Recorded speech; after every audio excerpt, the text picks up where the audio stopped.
एक बार की बात है। एक बूढ़ा व्यक्ति अपने बेटे और बहू के साथ रहता था। परिवार में सारी सुख सुविधाएं थी। किसी तरह की कोई परेशानी नहीं थी। बूढ़ा बाप, जो किसी समय अच्छा खासा नौजवान था, आज बुढ़ापे से हार गया।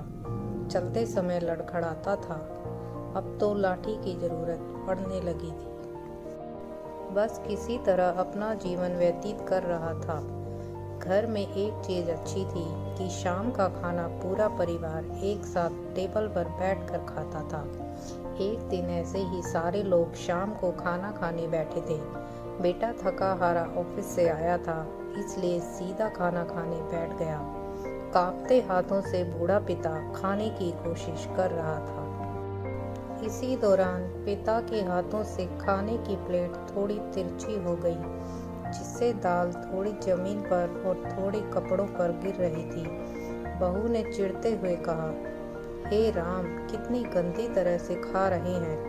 मन तो करता है कि इनकी थाली किसी अलग कोने में लगवा दूं। बेटे ने भी ऐसे सर हिलाया जैसे पत्नी की बात से सहमत हो। नन्हा पोता यह सब मासूमियत से देख रहा था।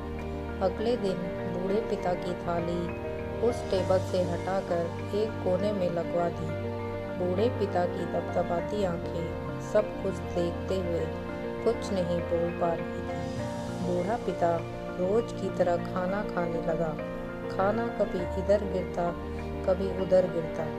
छोटा बच्चा लगातार अपने दादा की तरफ देख रहा था।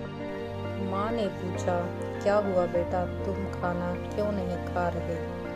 दादाजी की तरफ क्या देख रहे हो? बच्चा बड़ी मासूमियत से बोला, माँ, मैं सीख रहा हूँ कि बुजुर्गों के साथ कैसा व्यवहार करना चाहिए। जब मैं बड़ा हो जाऊँगा और आप लोग बूढ़े हो जाओगे, तब मैं भी आपको इसी तरह कोने में खाना खिलाया करूँगा।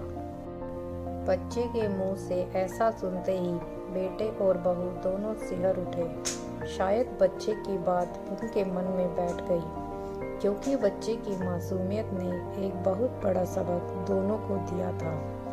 बेटे ने जल्दी से आगे बढ़कर पिता को उठाया और वापस टेबल पर खाने के लिए बिठाया। बहू भी भागकर पानी का गिलास लेकर आई ताकि पिताजी को कोई तकलीफ न हो। माँ बाप इस दुनिया की सबसे बड़ी पूंजी है। आप समाज में कितनी भी इज्जत कमा लें या कितना भी धन इकट्ठा कर लें, लेकिन माँ बाप से बड़ा धन इस दुनिया में कोई नहीं है। यही इस कहानी की शिक्षा है। मैं आशा करती हूँ कि आप सब इस कहानी से सबक लेंगे और अपने माँ बाप को बूढ़ा होने पर घृणा की दृष्टि से नहीं देखेंगे।